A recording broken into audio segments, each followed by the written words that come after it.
This is a $10,000 fine for this lawn. State Inspector, put that paper down right now.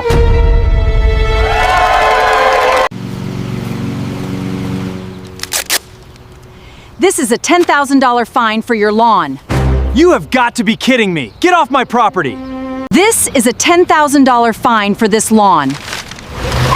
State Inspector, put that paper down right now. The morning everything started to look completely normal. The sun was rising over Maple Creek Estates, a quiet suburban neighborhood just outside Austin, Texas. Birds were chirping. Sprinklers clicked across freshly cut lawns. Neighbors waved as they walked their dogs. To anyone driving through the neighborhood, my property probably looked like the least interesting house on the block. And that's exactly how I liked it. My name is Daniel Carter. I was 43 years old, a former army mechanic, and a single father raising my 14-year-old daughter, Emma. Life wasn't perfect. Money was tight. Between mortgage payments, utility bills, and Emma's school expenses, every dollar mattered. But we were making it work. After my wife passed away 3 years earlier, Emma and I had built a simple life together. We weren't rich. We weren't flashy. We just wanted peace. Unfortunately, peace was the one thing Maple Creek's HOA refused to allow. The Homeowners Association had always been annoying, but over the past year, it had become something much worse. And the reason had a name. Karen Whitmore. Karen was the HOA president. She was in her mid-50s, drove a white luxury SUV, and acted like she owned every property in the neighborhood. Technically, she didn't, but she certainly behaved as if she did. Every week she seemed to find a new rule. A trash can left visible for an extra hour. A basketball hoop slightly out of position. A flower pot that didn't match neighborhood standards. Nothing was too small. Nothing escaped her attention. Most people simply paid the fines and moved on. They were afraid of her.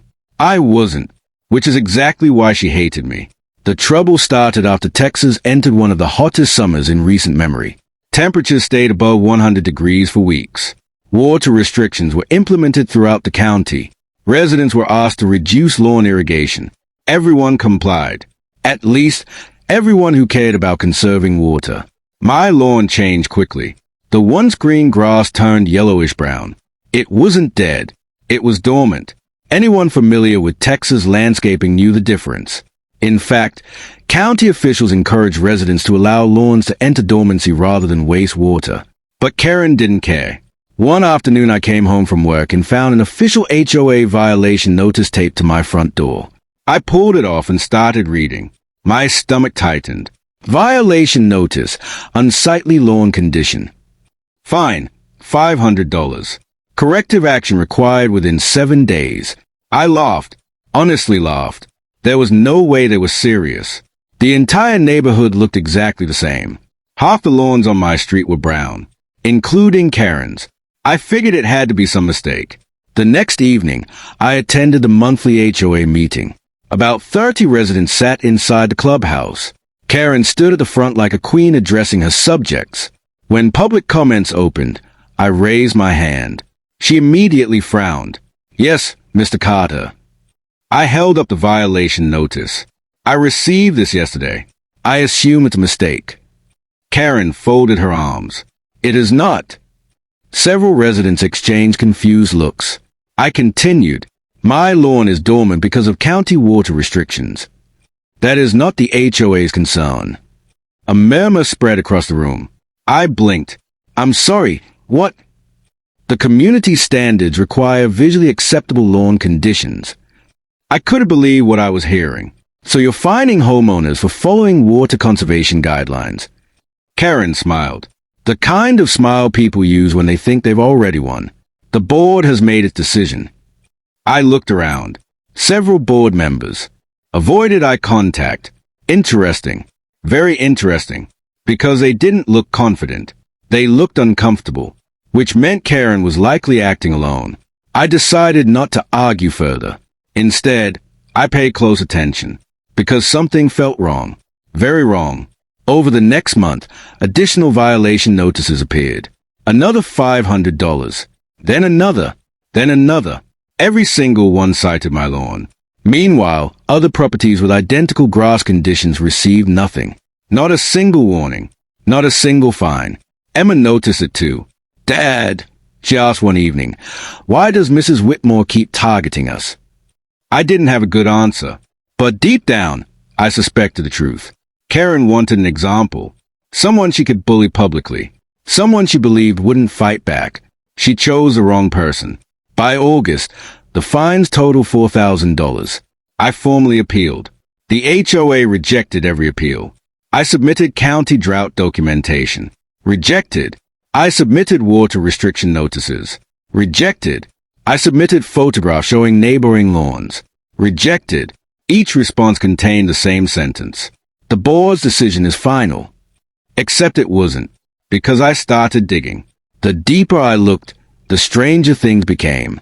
First, I reviewed the HOA bylaws, then the county regulations, then state property codes. What I found shocked me.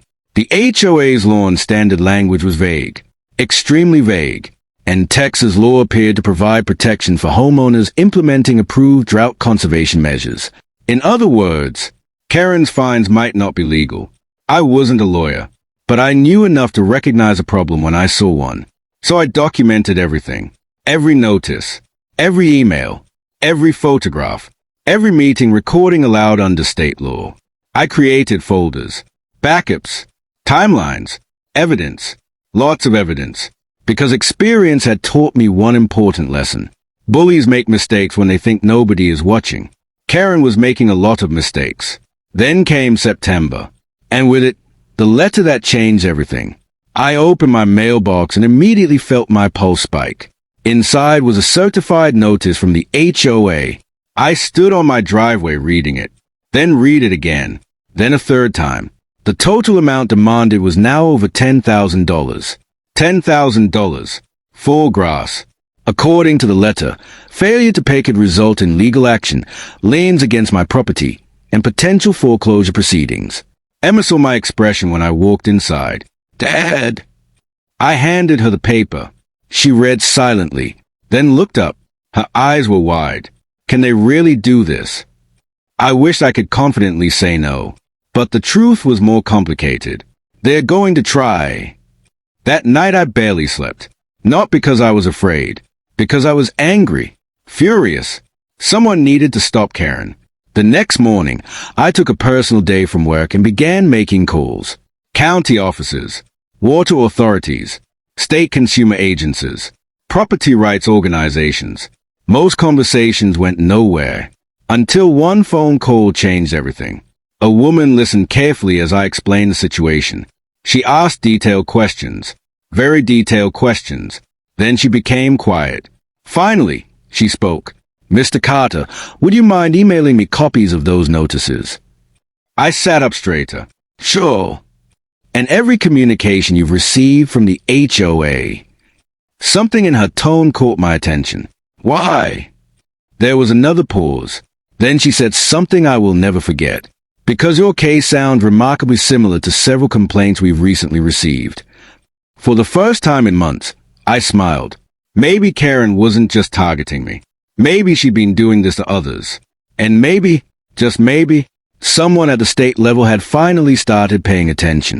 3 days later, a black government vehicle pulled into Maple Creek Estates, and the person who stepped out was about to become Karen Whitmore's worst nightmare. The black government SUV rolled slowly through Maple Creek Estates just after 9 in the morning. At first, nobody paid much attention.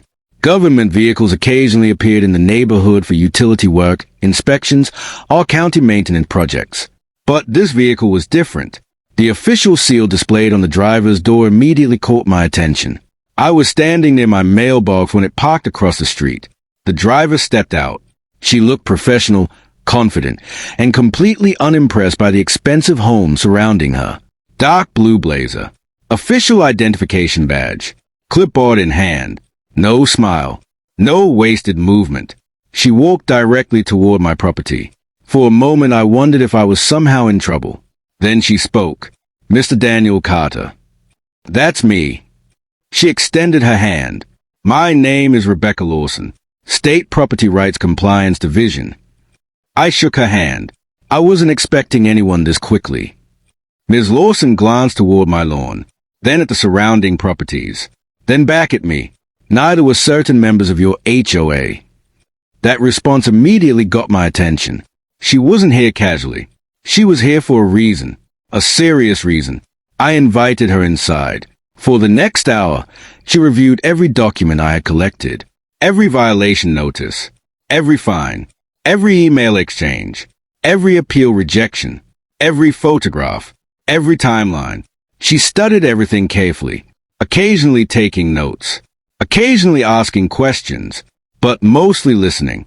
When she finished reviewing the final document, she leaned back in her chair.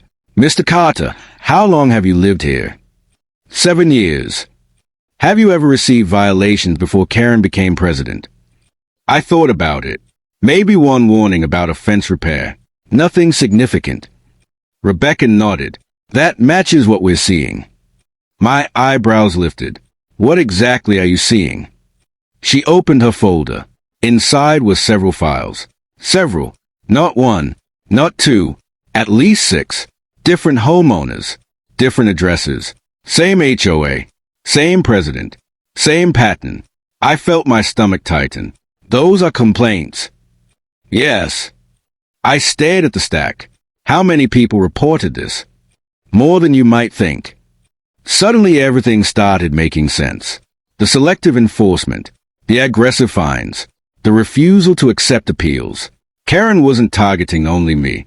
She had apparently been targeting multiple residents. The state had noticed, and now they were investigating. Rebecca stood and walked toward the front window. She looked outside, directly toward Karen's house. Then she turned back to me. "What I'm about to tell you remains confidential." I nodded. "We've received allegations of discriminatory enforcement, improper penalties, procedural violations, and possible misuse of HOA authority." For several seconds I couldn't speak. Those weren't minor accusations. Those were serious allegations. Potentially devastating allegations. Rebecca continued. "The purpose of today's visit is fact-finding." I pointed toward my lawn. "The entire neighborhood looks like this." I noticed. "And Karen's lawn." Rebecca smiled slightly. "It also appears dormant." We both knew what that meant. If Karen's own property violated the same standard, her case against me became even weaker. Much weaker. Rebecca asked one final question before leaving. "Has the HOA scheduled any meetings this week?" As a matter of fact, yes. "When?" "Thursday night." Her smile widened. "Perfect." News travels fast in HOA neighborhoods. By lunchtime, residents had already noticed a government vehicle. By dinner, rumors were spreading across Maple Creek Estates. By the next morning, everyone was talking. Especially Karen. I knew because she showed up at my house. She didn't knock. She pounded on the door. Hard. I opened it. Karen stood there with crossed arms and an expression that could sour milk. What was that government vehicle doing here? I shrugged, talking to me. Her eyes narrowed. About what? Why do you ask? Her jaw tightened. I am the HOA president. And she looked furious. I deserved to know. I almost laughed. For months she had ignored every question I asked. Now suddenly transparency mattered. Interesting. Sorry, Karen. Private conversation. The color drained from her face, then returned twice as red. Without another word, she spun around and marched away. I watched from the doorway. For the first time since this nightmare began, she looked nervous. Actually nervous. And that was new. Very new. Thursday night arrived. The clubhouse was packed.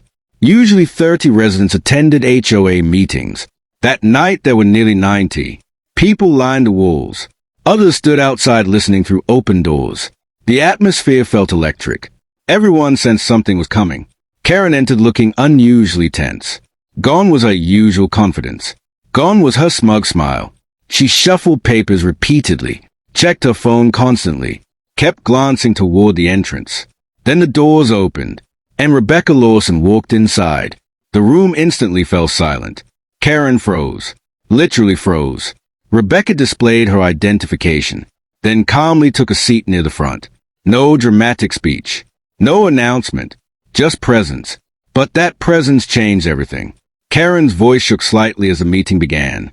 For nearly 20 minutes she rushed through routine business. Nobody cared. Everyone was waiting. Finally, public comments opened. I stood. Immediately the room became silent again. Karen looked like she wanted to disappear. I held up the latest violation notice. Madam President, I'd like clarification. Karen swallowed. What clarification? This notice claims my lawn violates community standards. Correct. I pointed toward photographs projected onto a screen. Photos I prepared earlier. One image showed my lawn. The second showed Karen's. The third showed 8 neighboring properties. Every lawn looked nearly identical. The audience started whispering. Then louder. Then much louder. Karen's face turned pale. I continued. Can you explain why only one homeowner received $10,000 in fines? No answer. Just silence. Residents exchanged shocked looks. Someone in the back shouted, "That's my lawn too." Another voice joined. "Mine too." Then another. "And mine." Quieted. She spoke calmly, professionally, without emotion. State investigators are currently reviewing multiple complaints regarding HOA enforcement practices. A collective gasp spread across the room. Karen looked like she might faint. Rebecca continued. Residents who believe they have experienced selective enforcement may submit documentation directly to our office. Now people were pulling out phones, taking notes, photographing information. Karen's hands visibly trembled. And then something happened that nobody expected. One of Karen's own board members stood up. His name was Michael. Quiet guy. Retired accountant. Never caused trouble. Until that moment. He cleared his throat. Then looked directly at the audience. I think homeowners deserve the truth. The room went completely silent. Karen stared at him. Horrified. Michael. But he continued. The board never approved several of these penalties. Gasps erupted. Karen's face turned white. Michael wasn't finished. In many cases we weren't even informed. The room exploded. People shouted, demanded answers. Karen desperately banged her gavel. Order! Order! Nobody listened, because the truth was finally emerging, and residents wanted more. Much more. Rebecca quietly wrote notes. Lots of notes. The meeting descended into chaos. But it was a kind of chaos that happens when secrets finally come into the light. And Karen's secrets were beginning to unravel, one thread at a time. What nobody realized yet was that the world's discovery hadn't been revealed. Not even close. Because Rebecca's investigation was about to uncover financial records. Records that would expose something far more damaging than unfair lawn fines.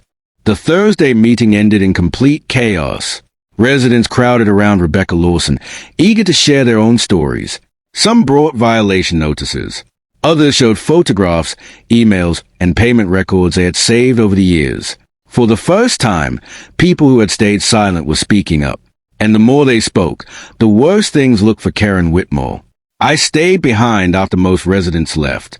Rebecca was gathering her files when Michael, the HOA board member who had shocked everyone earlier, approached us. He looked nervous. Very nervous. "Ms. Lawson," he said quietly, "there's something else you should probably see." Rebecca stopped packing. "What is it?" Michael glanced around to make sure nobody was listening. "The financial records." Rebecca's expression immediately changed.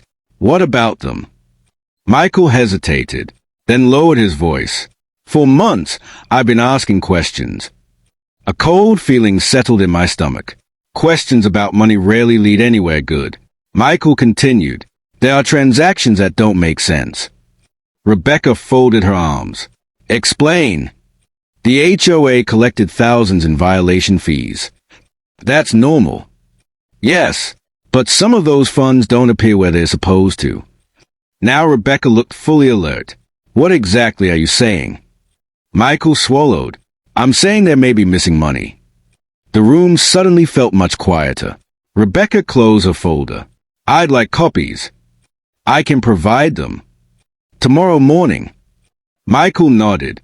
Karen wasn't standing nearby, but if she had been, she probably would have realized the situation had just become much worse.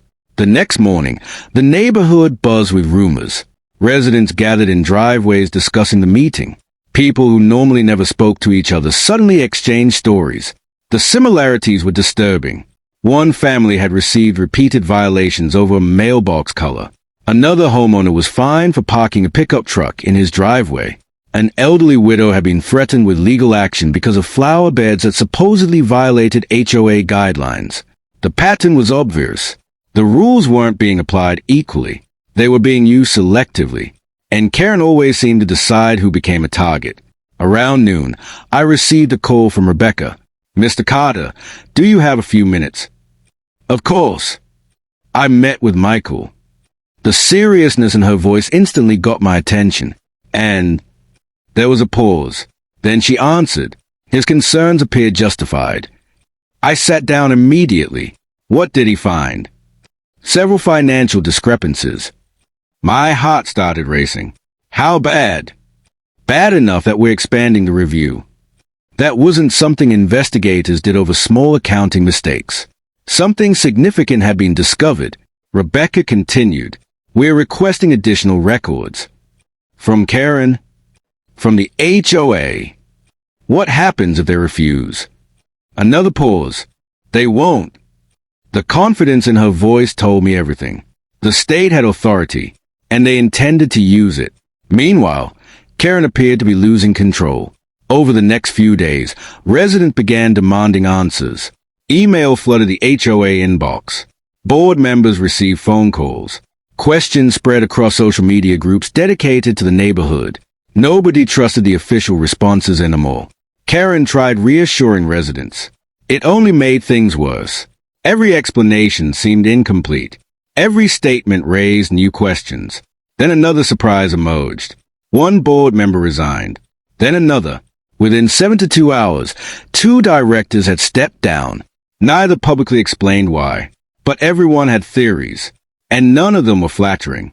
The remaining board members appeared increasingly frustrated. Especially Michael. The retired accountant had clearly reached his limit. At a special emergency board meeting, he openly challenged Karen. Residents later described it as unbelievable. One homeowner secretly recorded portions of the discussion. The audio spread quickly throughout the neighborhood. Karen insisted everything was under control. Michael disagreed. Strongly. At one point, he directly asked where certain funds had gone. Karen refused to answer. Instead, she accused him of undermining the board. That response only fueled more suspicion. Because innocent people usually explain. They don't deflect. A week later, Rebecca returned. This time she wasn't alone. 2 additional investigators accompanied her. That got everyone's attention. Government agencies don't send multiple investigators unless they believe something important is happening. The team spent most of the day reviewing documents, bank statements, contracts, vendor payments, violation collections, budget reports, years of records. Late that afternoon, Rebecca knocked on my door. I invited her inside. She looked exhausted, but she also looked focused. You're making progress. She nodded.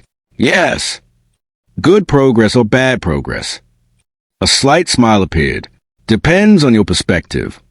That wasn't exactly reassuring. Rebecca opened a folder. Inside were several documents. Numbers, transactions, payment summaries. I couldn't make sense of most of it, but one section stood out. Repeated payments. Same vendor. Over and over. Large amounts. Very large amounts. What is this? Rebecca pointed to the company name. Landscaping contractor. I frowned. So? She looked directly at me. The company appears connected to Karen's brother. I blinked. What? Records suggest the HOA awarded multiple contracts to a business owned by a close relative. That alone sounded problematic. Then Rebecca added another detail. And the prices were significantly above market rates. Now my jaw dropped, because suddenly the entire picture became clearer. Residents paid excessive fines. Money entered HOA accounts. Contracts sent money out. And some of those contracts appeared connected to Karen's family. If true, that wasn't just bad leadership.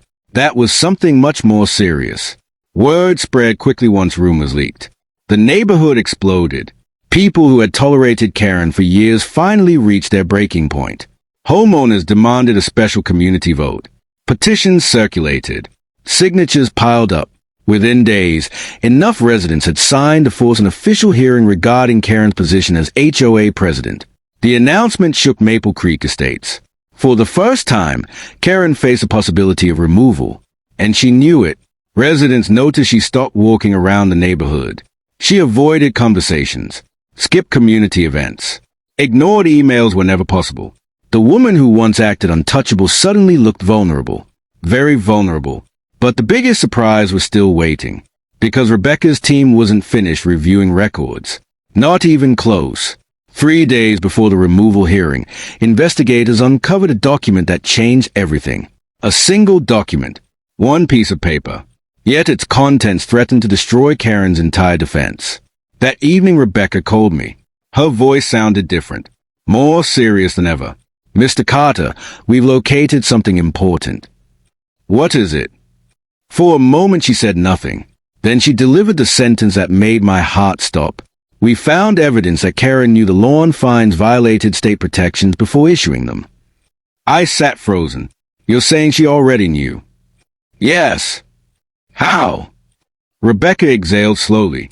"Because 6 months ago, an attorney warned the HOA in writing." The room seemed to spin. An attorney had warned them. In writing. Before Karen fined me. Before she fined anyone. Which meant this wasn't ignorance. It wasn't a misunderstanding. It wasn't a mistake. According to the evidence, Karen had allegedly received legal advice explaining that drought-related lawn enforcement could violate homeowner protections. And then she did it anyway. The implications were enormous. Potentially devastating. The removal hearing was scheduled for Tuesday evening. By 6 o'clock, the clubhouse parking lot was overflowing. Cars lined both sides of the street. Neighbors who had never attended an HOA meeting suddenly showed up. Some brought folders full of documents. Others carried copies of violation notices. A few simply came to watch. But everyone came for the same reason. They wanted answers. And for the first time in years, Karen Whitmore would have to provide them. As Emma and I walked toward the clubhouse, I could feel the tension in the air. People stood in small groups whispering. Conversation stopped whenever Karen's name was mentioned. Nobody seemed nervous anymore. Nobody seemed intimidated. The fear she had relied on for years was disappearing. And once fear disappears, power usually follows. Inside, every seat was filled. Residents stood shoulder to shoulder along the walls.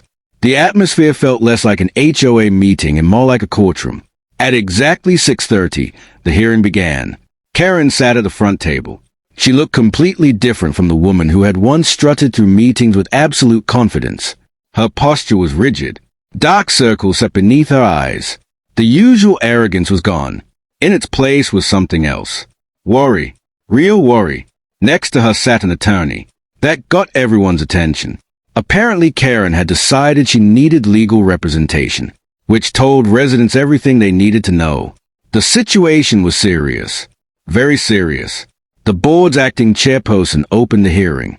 Tonight's purpose is to address concerns regarding HOA governance enforcement practices and a petition requesting removal of President Karen Whitmore.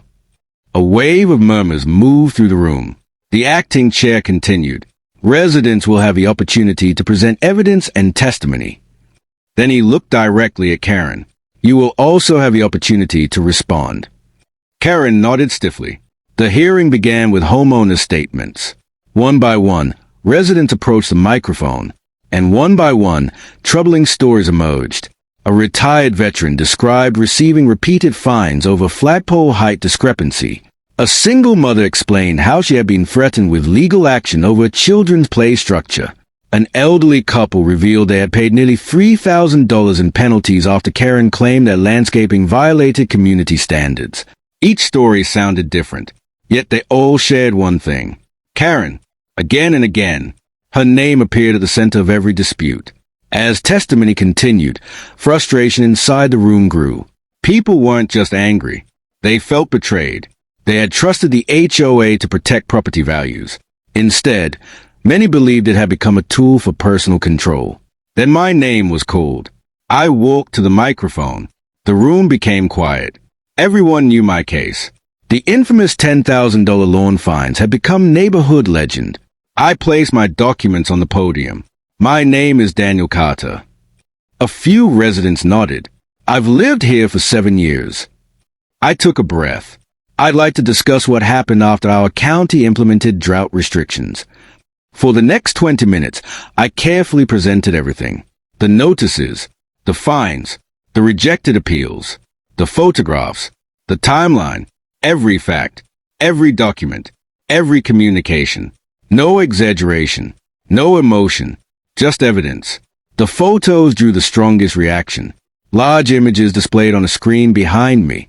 My lawn, Karen's lawn, multiple neighboring lawns, all nearly identical. The audience immediately saw the problem. The enforcement wasn't consistent. It wasn't even close. When I finished speaking, several residents applauded. The acting chairperson quickly restored order. Then Karen's attorney stood. He attempted to challenge portions of my testimony, but the documents spoke for themselves. Facts are difficult to argue with, especially when they are written down. The attorney eventually sat back down, without accomplishing much. Then came the moment that changed everything. Rebecca Lawson stood. The room instantly became silent. Everyone understood that she represented the state, and everyone wanted to hear what she had to say. Rebecca approached the podium carrying a thick file. She opened it calmly, then began speaking. Our investigation remains ongoing. The room remained silent. However, certain findings are relevant to tonight's proceedings. Karen stared at the table. Rebecca continued.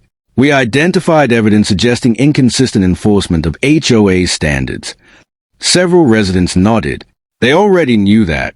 Then Rebecca delivered the next statement. And we discovered documentation indicating HOA leadership received legal guidance regarding drought protection regulations prior to issuing certain penalties. The room erupted. People gasped. Others exchanged shocked looks. Karen suddenly sat upright. Her attorney immediately looked concerned. Very concerned. Rebecca held up a document. A letter. 1 page. Simple. Ordinary. Yet potentially devastating. This correspondence was sent by legal counsel approximately 6 months before the fines issued against Mr. Carter. The audience stared. Nobody made a sound. Rebecca read a portion aloud. Not every word. Just enough. The letter warned that enforcing lawn appearance standards against homeowners complying with government drought measures could expose the association to legal liability. The room exploded with whispers, because everyone understood what that meant. Karen had been warned. Officially, in writing, months earlier. The acting chairperson looked stunned. Several board members looked horrified. Karen's attorney whispered urgently into her ear. She didn't respond. She simply stared ahead, frozen. For years she had controlled every meeting, every discussion, every argument. Now the facts were controlling the conversation, and facts were much harder to intimidate. Then Michael stood. The retired accountant walked toward the microphone. The crowd instantly quieted. Everyone wanted to hear him, especially after his earlier revelations. Michael adjusted his glasses, then spoke clearly. I served on this board for 4 years. He paused. I trusted the leadership. Another pause. That trust was misplaced. The room became completely silent. Michael then described repeated attempts to obtain financial clarification. Questions that went unanswered, records that appeared incomplete, meetings where concerns were dismissed. Residents listened carefully. Some recorded every word. Then Michael revealed something new, something nobody expected. There were occasions when board votes were reported differently than they actually occurred. A collective gasp filled the room. Karen's attorney immediately objected, but the damage was already done. Residents were stunned. Because if true, that meant board decisions may have been misrepresented. Trust in the HOA was collapsing by the minute. Karen finally stood.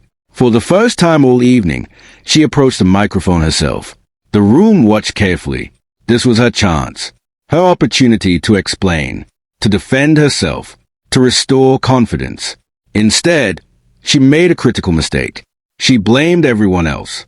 She blamed homeowners. She blamed board members. She blamed misunderstandings. She blamed administrative issues. She blamed investigators. She blamed lawyers. She blamed regulations, but she never accepted responsibility. Not once. And residents noticed. Every person in that room noticed. By the time she finished speaking, the atmosphere had changed completely. Whatever support she still had was disappearing. Fast. Then the acting chairperson announced a short recess before the final vote. Residents poured into the hallway. Conversations erupted everywhere. But one thing became obvious. Karen was in serious trouble. Perhaps more trouble than anyone realized. Because while residents debated her future as HOA president, Rebecca's team had uncovered another financial record. One that had arrived only hours earlier. And according to Rebecca, that document connected thousands of dollars in HOA funds directly to a business controlled by Karen's family. If verified, it wouldn't just threaten her position. It could trigger consequences far beyond the HOA itself. And Rebecca intended to reveal it before the night was over. The recess ended 20 minutes later. When residents returned to their seats, the atmosphere inside the clubhouse felt completely different. Earlier there had been uncertainty. Now there was anticipation.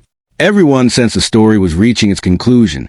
The only question was how much damage would be revealed before the night ended. Karen returned to her seat looking exhausted. Her attorney remained beside her, constantly reviewing notes and whispering advice. Neither looked confident anymore. At the front of the room, Rebecca Lawson organized several documents on the table. The stack appeared thicker than before, much thicker, and that immediately caught everyone's attention. The acting chairperson called the meeting back to order. Then Rebecca stood. "I have one final matter to present." The room instantly became silent. Even Karen seemed afraid of what would come next. Rebecca opened a folder. "Earlier today, our office received additional financial documentation." Nobody moved. Nobody spoke. Every eye remained fixed on her. The record concerned contract awarded by the Homeowners Association during the previous 2 years. Rebecca projected several documents onto a screen. Payment records, invoices, contract summaries, bank transfers. At first, most residents didn't understand what they were looking at. Then Rebecca explained. The HOA paid more than $200,000 to a landscaping company. Several people frowned. That sounded like a lot of money. But large communities often spend significant amounts on landscaping. The number alone wasn't shocking. What came next was, the company is owned by a close relative of President Karen Whitmore. The room exploded. Gasps echoed everywhere. Residents immediately began talking over one another. Karen's attorney jumped to his feet. "Objection!" The acting chairperson looked confused. "This isn't a courtroom." Rebecca continued calmly. "The issue is not the family relationship itself." The room quieted. The issue is whether that relationship was properly disclosed and whether contracts were awarded fairly. Now people understood. This wasn't merely about lawn care. It was about trust, transparency, and potentially the misuse of HOA funds. Rebecca pointed toward another document. Several bids appeared, significantly above market rates. Residents stared at the screen. Some shook their heads. Others looked furious. One homeowner shouted from the back, "So we paid thousands in fines while a family got contracts." No one answered, because nobody had a good answer, not even Karen. For the first time all evening, Karen appeared completely defeated. The confident HOA president who had spent years controlling meetings was gone. In her place sat a woman watching her authority disappear. Piece by piece, question by question, document by document. Then Michael stood again. The retired accountant looked directly at residents. "I reviewed these records." He paused, and if I had seen them earlier, I would have demanded an independent audit immediately. That statement hit the room like a thunderbolt, because Michael wasn't a political opponent. He wasn't an angry homeowner. He was one of the board members who had worked alongside Karen. And even he was alarmed. The damage was done. Trust had collapsed. Completely. The acting chairperson finally moved to the final agenda item, the removal vote. You could feel the tension. Months earlier, nobody would have imagined this moment. Karen had seemed untouchable. Now homeowners were preparing to decide her future. Ballots were distributed. Residents marked their choices.